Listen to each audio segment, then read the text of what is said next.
My next guest is Patrick Deneen, an American political theorist, professor of political science at the University of Notre Dame.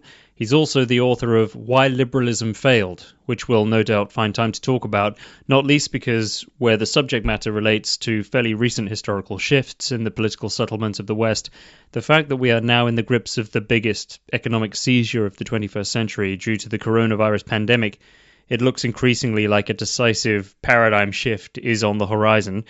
I don't want to force the direction of our conversation, Patrick, nor presume your thoughts about any of the themes we're going to cover here. So I'll just start by asking you to say what you've been thinking about these past few weeks. Well, I mean, if you were to write the science fiction novel of where we are in 20 years from now, I think you could have viable stories that would be really very different, and that from this perspective right now would seem, you could see a very clear path to the direction that society as a whole might take.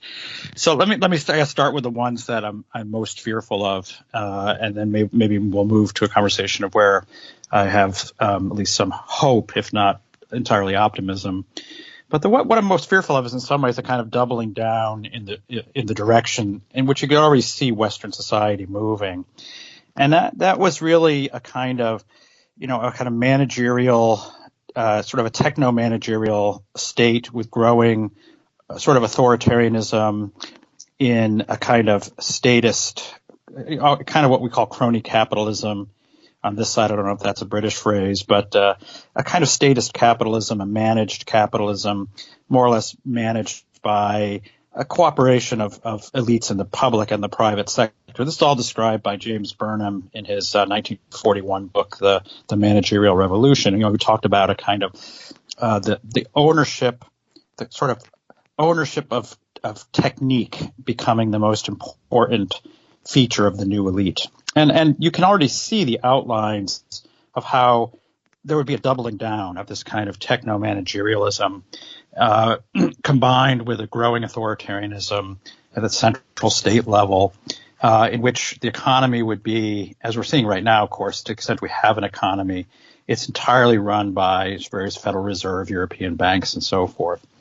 And in which, this divide that we've seen between the kind of working class, sort of ordinary, the kind of Brexit voter and so forth, the divide between those people and the techno managers would become, it seems to be, even wider, with real potential of political instability that would either lead to a real crackdown on the part of those who run the state, or the potential for a real social breakdown in our society. So that's the scary version of what I see as a real possibility. You'll no doubt be aware that Donald Trump has just today announced that he will be halting funding to the World Health Organization for failing to adequately respond to the coronavirus. This is a typical Trumpian move. It's very much what we'd expect, a hostile gesture of non-participation aimed at global institutions that gives short shrift to the experts, and which will no doubt go down very well among his biggest fans. No, I think this is exactly right. So I'm sure you have similar kinds of discussions in which it seems to have become the part of the news industry, and this is part of this technocratic managerial elite, to insist that we defer to experts, that the experts can provide for us all of the necessary decisions that have to be taken in the coming days, weeks, months, and years. And so a kind of an appeal to a seemingly depoliticized world in which we rely upon experts to make decisions purporting to have no political requirement, input, or implications, which I think is a complete fabrication and a fiction. Now, Trump isn't to some extent deferring to the experts around him. He doesn't want to be seen as responsible for massive numbers of deaths from this virus, but he's certainly playing the part of someone who regularly denounces the rule of experts, even in his inarticulate way, insists upon the necessity of making these decisions as a matter of prudence in politics. And this is part of why he's trying to argue that, on the one hand, of course, we want to save lives, but we also want to reopen the country because the consequence of a shuttered economy will also cost lives. It's not as if it's an either or situation. But what's been striking to me about this division that we're seeing in the Western world is it's a kind of division between this outsourcing of democracy to the experts a reaction among populists from a position of a kind of anti-expertise. But I think both this reflects a genuine loss of what you could describe as the more genuine alternative to the rule of expertise, which is the rule of the commons. And the rule, in some ways, of a kind of a common sense. You could describe, I think the British tradition has better authors and figures who've described this, whether from Edmund Burke or G.K. Chesterton, that there's a kind of source of wisdom and a source of good sense and experience that derives from the everyday experience of human beings as they live their lives. And that this storehouse is in many ways is discoverable and can be tapped by ordinary people through their shared experience in the common lives that they live together. And I would say one of the consequences of liberalism broadly that we could say has led to the rise of this techno-managerial elite has been the destruction of that part of our society, the destruction of the kind of the resources of common sense. The contraction of people's lives as a result of social distancing measures and restrictions on personal autonomy is something else I wanted to raise with you. Self-isolation, of course, entails retreat into the privacy of our own homes, but it has also caused people to look around at their communities and their neighbours with a renewed sense of place, a sense of being situated, of having people around them who they may help or indeed may ask help from. As a Catholic communitarian yourself, do you think the pandemic could leave us with a lasting sense of the importance of where we live and who among? Yeah, so this would be just a turn to the more hopeful side. And where would you begin to rebuild this sense of the commons, the capacity for people together to exercise a kind of common sense? And this is where I do see that if we move in a different direction, I think there would be a real possibility of something to be celebrated and cultivated and advanced. And that I think you begin at the right place. I mean, it's an odd thing to say that we, in some ways, are experiencing each other more locally, more in the sense of neighborhood and community. All the while, we're isolating, we're keeping distance from each other, and yet, I think, in contrast to kind of liberal individualism, at its best, this is a kind of an odd way to demonstrate our commitment to a kind of common good, and that it's tending to take place not in an abstract sense, not that I'm acting on behalf of the common good of some abstract entity. It's really, for our neighbors, for the elderly, for the old people in our communities, for the people who may have immune system compromise. I think there's something palpable and tactile about the sacrifice we're making right now. And it's something that, at least in my experience of the West, it's something that we've expected from our soldiers. We certainly expect right now from our medical personnel, and it's being celebrated. But very few of us have been asked to make these kinds of sacrifices. But I think it has the potential of drawing us out of ourselves in ways that I think we've been have not been called upon and not exercised those particular faculties in a very long time. Yeah, that gets us on to one of the central themes of your book, Why Liberalism Failed, which is the modern understanding of freedom, of liberty, and our sense of entitlement to it. So in my book, I describe liberalism as in part resting on a new definition of liberty, right? So liberty is a very old concept. It's a very old word. It dates back to ancient Roman times, libertas.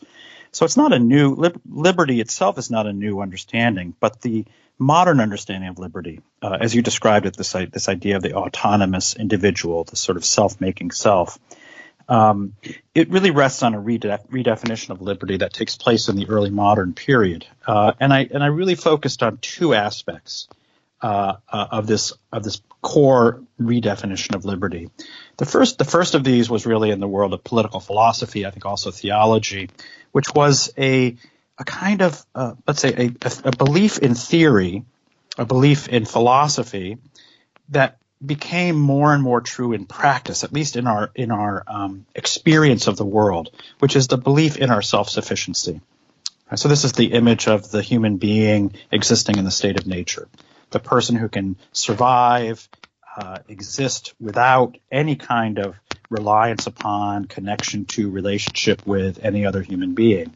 And this is described as our natural condition. This is what we are by nature. And in many ways, modern society, you could say modern liberal society is designed to give us and increase our experience of ourselves in the world as self-sufficient people, as self-making selves. The second aspect that I focus on really comes more from the world of the natural sciences, but also has philosophical and even theological implications and sources, which is the belief that our liberty rests upon our thorough conquest of nature, that nature has to become our subject, a locus of our dominion and our mastery. And I think one of the things this virus has really revealed to us is the deficiency and even the falsity of both of these claims. I mean, what you were just saying about, think about how this has changed our understanding of what work is important, or even the sense of self-sufficiency that we have. We built an economic order that gave us the illusion of self-sufficiency because everyone could be more or less invisible to us. All of the products that we enjoy appeared in a way invisible to us. And now suddenly we are just dazzlingly conscious of the ways that the basic goods of that we require for life, how these are being provided by the people who were, 4 weeks ago, who were almost invisible to us, who economically didn't exist, who are at the bottom of the economic scale, the people who work in the grocery stores, the delivery people, the people who supply the various staples of life. And now suddenly we're very aware that we're not self-sufficient, that we're deeply reliant upon people, and people who we might have regarded as less than important in modern market terms. So I think that illusion has been really shattered by our experience, and it will be really interesting when we come out of this, whether we want to go back to this illusion, which will be tempting for many people, or whether we'll have seen and experienced a newborn consciousness of the ways in which the least among us, right, the workers among us, have to be more visible in many ways. And secondly, I would just note that the idea of the conquest of nature, I think the virus is showing that nature is resilient in its own ways. I think the environmental crisis has shown this to us, but of course this is a much more vivid and dramatic and drastic example of the ways that modern society rests on another false presupposition that somehow we can work in almost in contrary ways to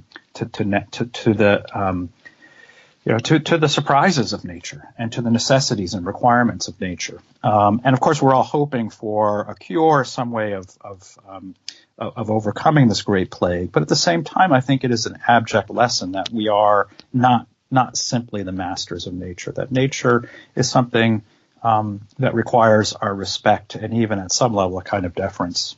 Yeah, I'm glad you bring up the effect that this period of time has had on nature. I think anyone who ventures outside their front door is acutely aware that whatever other effects our isolated lives may be having, it's giving the natural world a reprieve. During this time, I've been reading The Revolt of the Elites by Christopher Lasch, who I know is a seminal influence on you. Lasch writes in this book about the urban sociologist Ray Oldenburg's prescription of the third place, the place where informal meeting happens, where societies receive, as you mentioned earlier, their common sense, in the truest sense of that phrase. Another hope, I suppose, is that people could learn during this period to cherish public spaces more, having been deprived of them for so long. What do you think? I'm struck that you mentioned two of the authors who were, as you mentioned, have been seminal in my thinking. And I've actually been thinking quite a lot about Christopher Lasch and actually Oldenburg's book, The Great Good Place, which is a wonderful, wonderful book. I've been struck, I think, in a similar theme, that one of the defining features of the modern world, it seems to me this is a core feature of liberalism, the principle of separation. And we can think of this, of course, as the division of labor. This is one of the ways you can make your needs less visible. The less knowledge you have of how the various things that you need, desire, want, procure, consume arise, the more you can actually exist in a kind of bubble of sort of almost self-delusional independence, right? That this is one of the hallmarks of the division of labor, is to shroud from us, how my coffee arrived, at my doorstep. What were the steps that were taken? I think for many of us, I'm certainly finding this enforced quarantine, this kind of cultivating a kind of deep reconnection with my immediate people, with my family, and a connection that is overcoming the separations of modern life. Obviously, we're working. I'm working at home. My wife is working at home. My daughter, my son are schooling at home. I'm actually somewhat more involved now because I sort of see them and listen into what they're doing. We're doing a lot more what we could call kind of traditional home economics. We've taken to a lot more baking. We've really gotten into the chemistry of yeast and sourdough. A lot of cooking. We've begun growing our garden early. We want to get our plants in early, thinking that we might want to have some fresh food available to us sooner than usual. And so the discovery of kind of home economics in the classic sense of that word economics actually means the rule or laws of the home, oikos, nomos in the Greek. The discovery of the connection between home and work, school, even worship. We've been worshiping at home as opposed to going off to church. These are things I also view as a kind of blessing. And I wonder, again, one possibility is that the experience of a kind of overcoming the principle of separation might lead to a flourishing, let's say, of this sense of connectedness and the overcoming of separation as we emerge from our homes and connect these in our communities. I do think it needs to be cultivated, encouraged. We can't simply rely on it. It seems to me that we might go in one of many different directions. But I think there's a real possibility, as you point out, for a kind of revival of a kind of economics of the home, the demotion of driving, of the automobile, of the need always to be hopping on an airplane, and a real resurgence of the love of place that it seems to me is the real source of a more genuine way of ruling ourselves and governing ourselves, as well as living in some concert with the natural world that of course we have to be a part of and has to be a part of where we are and are partaking of those places. Yes, I share every one of the hopes you described just then, that this period will appreciate the value of what is close by and disillusion us of the need for constant mechanized travel. Just as these weeks highlight the value of work we've tended to overlook or take for granted, so too the work of what another figure Lasch mentions in The Revolt of the Elites, Robert Reich, calls symbolic analysts, lawyers, academics, consultants, stockbrokers, etc., work that trades in abstract symbols, seems ever more questionable in terms of its basis in reality. Would you agree? You're right, and I think I've always told my students, I've taught at some very good institutions. My first job was Princeton, next job was at Georgetown University in Washington, D.C., and now at the University of Notre Dame. I've always told my students that it would be a really valuable part of their education if we, the people who ran these institutions, required them to not only, of course, to secure those necessary and essential, well, maybe not necessary, but socially necessary skills of being a symbolic analyst, whatever that might be, whether it's become a financial analyst, what's become a policy analyst, and so forth. Whether in addition to that, we were to require them to gain some skill of how to do things in the real world, right? So, for example, know how to work, know how to fix plumbing, or know how to fix an electric circuit. How to install a plug, very dangerous kind of activity. In other words, that one of the great dangers, and I think Christopher Lasch was really onto this in 1995 in his essay in the book Revolt of the Elites, is that the real danger of the people of the symbolic who occupy these positions of symbolic analyst is a complete divorce in some ways from what we might describe as the real world, the sort of physical world. I don't know if you've come across Lasch's writing. Toward the end of his life, he became really interested in Gnosticism and began writing a series of essays, really remarkable essays, in the New Oxford Review, criticizing these kind of extensive and very pointed critiques of Gnosticism. And I think he was beginning to understand that this obsession with controlling these symbolic, sort of abstract figures was really a kind of modern form of Gnosticism. A kind of something that divorced that which was supposed to matter from the world of physical material things.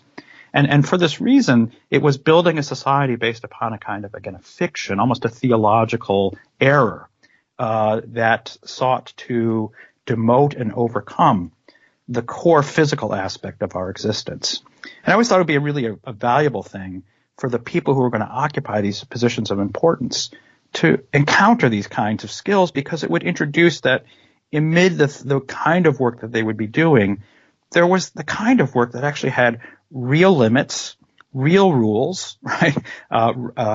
Required a certain set of steps to achieve those ends. It couldn't just be done with a shortcut. That would introduce a kind of dose of reality into the unreality of the work that they were largely going to be occupied doing.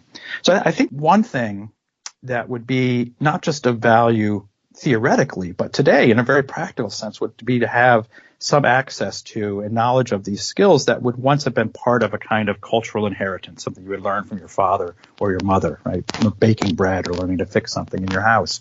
And how valuable that would be, not just as a kind of corrective to the disembodied existence that many of us occupy, but a corrective also to the kind of sense that I don't matter, or the work that I do doesn't matter, because I have the capacity to do the kinds of things and the kind of work that's always going to matter, that's always going to have a kind of application, especially now, perhaps. I'm loath to drag us away from the hopeful pool of light there and into the darkness again, but you mentioned the word inheritance, and you write in Why Liberalism Failed about Western civilization having produced societies that principally pass on debt as an inheritance to their young.